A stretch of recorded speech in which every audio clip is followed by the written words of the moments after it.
Erkek özünün uyunda manasтай seziş gerek.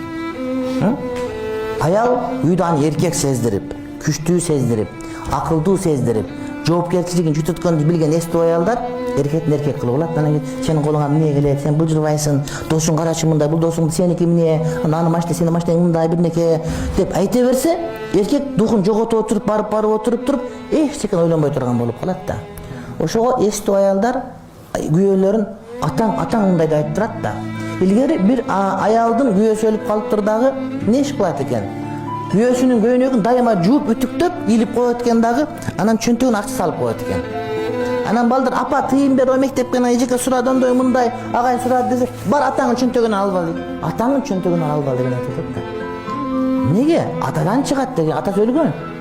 Бирок атаңын чөнтөгүнөн алып ал дейт экен барып. Апа ана бүгүн бир жака атаңын чөнтөгүнөн алып ал барып.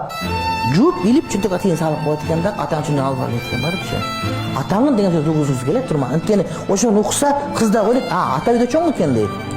Бала укса бала ата мен ата болушум керек экен дейт да. Ошон үчүн жана пайгамбарыбыз бул хадиси эркектердин реалдуу эмес да. Бирөө жаман, бирөө андай мындай башка кылат.